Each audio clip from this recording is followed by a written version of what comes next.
ನಮಸ್ಕಾರ ವೀಕ್ಷಕರೇ, ಕಲ್ಪತರು ನ್ಯೂಸ್ಗೆ ಎಲ್ಲರಿಗೂ ಆತ್ಮೀಯವಾದ ಸ್ವಾಗತ. ಕೂರಿನಲ್ಲಿ ರೈತರ ಒಪ್ಪಿಗೆ ಪಡೆಯದೆ ಭೂಸ್ವಾಧೀನಕ್ಕೆ ಮುಂದಾದ ಜಿಲ್ಲಾಡಳಿತ ಹಾಗೂ ಟೂಡಾ ಕ್ರಮ ಖಂಡಿಸಿ ನೂರಾರು ರೈತರು ಪ್ರತಿಭಟನೆ ನಡೆಸಿದರು.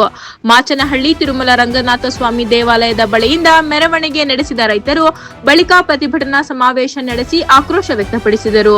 ರೈತರ ಫಲವತ್ತಾದ ಭೂಮಿಯನ್ನು 50/50 ಹಂಚಿಕೆ ಹೆಸರಿನಲ್ಲಿ ವಶಪಡಿಸಿಕೊಳ್ಳಲು ಯತ್ನಿಸಲಾಗುತ್ತಿದೆ ಎಂದು ಹೋರಾಟಗಾರರು ಆರೋಪಿಸಿದರು. ಭೂಸ್ವಾಧೀನ ಕ್ರಮ ತಕ್ಷಣ ಹಿಂಪಡೆಯಬೇಕು, ಬಲವಂತದ ಭೂಸ್ವಾಧೀನ ನಿಲ್ಲಿಸಬೇಕು ಎಂದು ಒತ್ತಾಯಿಸಿದರು. ಇದೇ ವೇಳೆ ಟೂಡಾ ಭೂಸ್ವಾಧೀನ ವಿರೋಧಿ ರೈತ ಹೋರಾಟ ಸಮಿತಿ ರಚಿಸಿ ಹೋರಾಟ ಮುಂದುವರಿಸಲು ನಿರ್ಧರಿಸಲಾಯಿತು. ವರದಿ ಉದಯ್ ಕುಮಾರ್, ಕಲ್ಪತರು ನ್ಯೂಸ್, ತುಮಕೂರು. ಈ 5 ಜನ ಸಮಿತಿಗಳನ್ನು ಮಾಡಿಕೊಂಡಿದ್ದೀವಿ. ಈ ಮಾಡಿಕೊಂಡು ಇವತ್ತಿನ ಒಂದು ಸಮಾವೇಶಕ್ಕೆ ತಾವೆಲ್ಲರೂ ಸಹ ಆಗಮಿಸಿದ್ರ. ಸಮಿತಿ ಮುಖಂಡರು ಸಹ ವೇದಿಕೆ ಮೇಲೆ ಇದ್ದಾರೆ ಮತ್ತು ಎಲ್ಲ ಒಂದು ರೈತ ಹೋರಾಟಗಾರರು ನಾವು ಸಹ ಈ ಒಂದು ಸಮಾವೇಶದಲ್ಲಿ ಭಾಗವಹಿಸಿದ್ದೀವಿ. ಆದರೆ ಮುಂದಿನ ದಿನಗಳಲ್ಲಿ ತಾವು ಏನು ಮಾಡಬೇಕು, ಹೆಂಗೆ ಮಾಡಬೇಕು ಅನ್ನೋದ್ರ ಬಗ್ಗೆ ಈ ಸಮಾವೇಶದ ಮುಖಾಂತರ ತಾವೆಲ್ಲ ನಿರ್ಣಯವನ್ನು ಕೈಗೊಳ್ಳಬೇಕಾಗ್ತದೆ.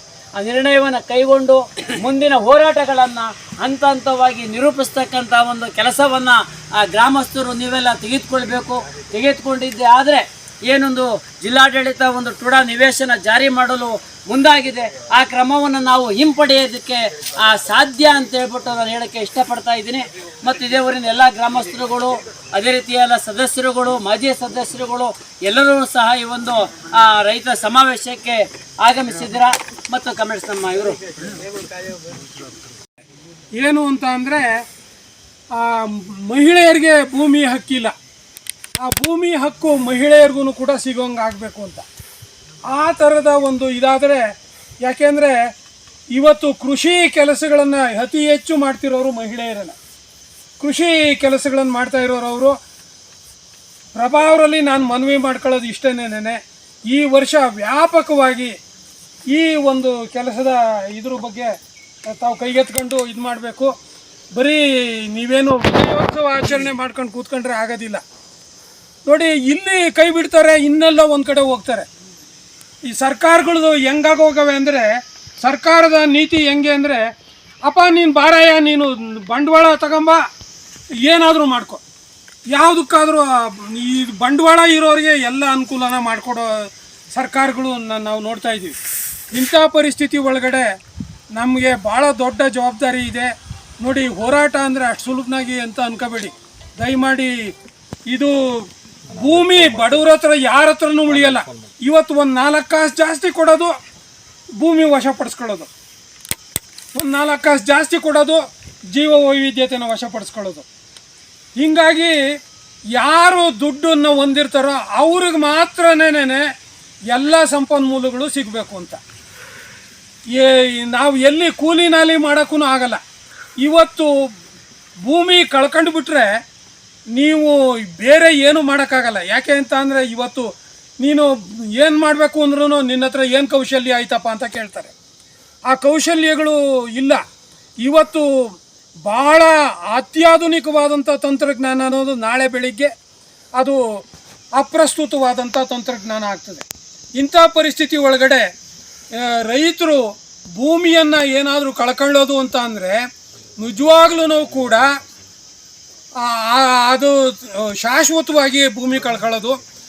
ಆಮೇಲೆ ಯಾವುದೇ ಕಾರಣಕ್ಕೋಸ್ಕರ ದುಡ್ಡಿಗೆ ಬಲಿಯಾಗದೇನೆ ದುಡ್ಡಿರೋರು ನೈಸರ್ಗಿಕ ಸಂಪನ್ಮೂಲಗಳನ್ನೆಲ್ಲನೂ ಕೂಡ ತಗೊಳ್ಳೋ ಥರ ಆಗಬಾರ್ದು.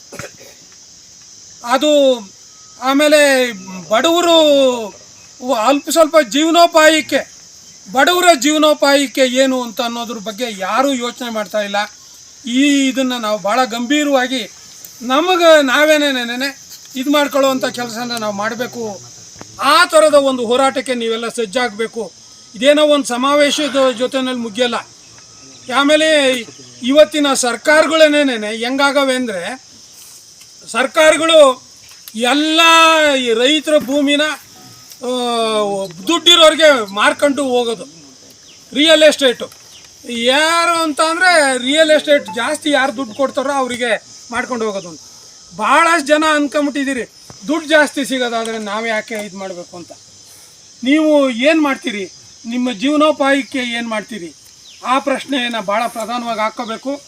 ಅಂತ ಒಂದು ನಿರಂತರವಾದ ದೀರ್ಘವಾದ ಹೋರಾಟಕ್ಕೆ ನೀವು ಸಜ್ಜಾಗಬೇಕು ಅಂತ ಕರೆ ಕೊಡ್ತಾ ನಾನು ನನ್ನ ಈ ಸ್ವಾಗತದ ಹೆಸರುಗಳು ರೈತರ ಹೆಸರುಗಳು ತಾಂಡಿಲ್ಲ. ಉಳಿದಿದ್ದ ಸರ್ವೆ ನಂಬರ್ ಅಲ್ಲಿ ಹೆಸರುಗಳು ಕೊಟ್ಟಿದ್ದಾರೆ. ಆ ಸರ್ವೆ ನಂಬರ್ 12 ಮಾತ್ರ ಪೂರ್ತಿ ತಗೊಂಡಿದೀವಿ ಅಂತ ಹೇಳಿದ್ದಾರೆ. ಯಾವುದೇ ರೈತರುಗಳನ್ನ ಅಲ್ಲಿ ಗುರುತಿಸಿಲ್ಲ, ಮೆನ್ಷನ್ ಮಾಡಿಲ್ಲ. ದಯವಿಟ್ಟು 12ನೇ ಸರ್ವೆ ನಂಬರ್ ಅಲ್ಲಿ ಯಾರು ಉಳುಮೆ ಮಾಡ್ತಾ ಇರೋ ದಯವಿಟ್ಟು ಕೈ ಎತ್ತಿ ಅಂತಾರೋ.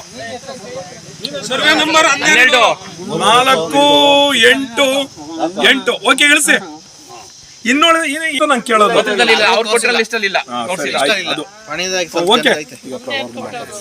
ಜನ ಇದ್ದೀರಾ? ಎಲ್ಲಾ ಜಾಗದಲ್ಲೂ 50-50 ಅಲ್ಲ. ನಿಮ್ ಭೂಮಿ ಒಳಗೆ ನಿಮಗೆ 50. ನೀವೇನ್ ಭೂಮಿ ಕೊಟ್ಟಿರ್ತೀರಾ, 1 ಎಕರೆ ಕೊಟ್ಟಿದ್ರೆ ಅರ್ಧ ಎಕರೆ ನಿಮ್ಗೆ, ಅರ್ಧ ಎಕರೆ ಅವ್ರಿಗೆ, ಹಂಗೆ 50-50. ಸರ್ಕಾರಿ ಜಾಗ ಎಲ್ಲ ಅವ್ರದೇ. ಅದ್ರಲ್ಲಿ ಯಾವ 50 ಯಾರಿಗೂ ಕೊಡಕೋಲ್ಲ. ಅವರು 100% ಅವ್ರದೇ ಅದೆಲ್ಲಾನು. ಆಯ್ತಾ? ಆ ಥರ ಹೇಳ್ತಾರೆ.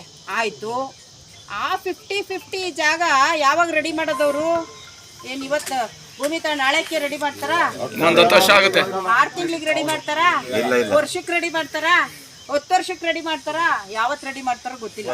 ಒಟ್ಟಿನಲ್ಲಿ ಒಪ್ಪಿಗೆ ಕೊಟ್ಬಿಡ್ತೀರಾ. ಆಯ್ತಾ? ಕೊಡೋ ರೈತರು ಇದ್ರೆ ಕೊಟ್ಬಿಡೋಣ ಅಂತ ಡೆವಲಪ್ ಮಾಡಿ ಜಾಗದೊಳಗಡೆ ಎಂತೆಂಥವೋ ಬಿಲ್ಡಿಂಗ್ ಬರ್ತವೆ, ಅಪಾರ್ಟ್ಮೆಂಟ್ಗಳು ಬರ್ತವೆ, ಕೋಟ್ಯಾಂತರ ರೂಪಾಯಿ ಬೆಲೆ ಬಾಳ ಅಂತವು.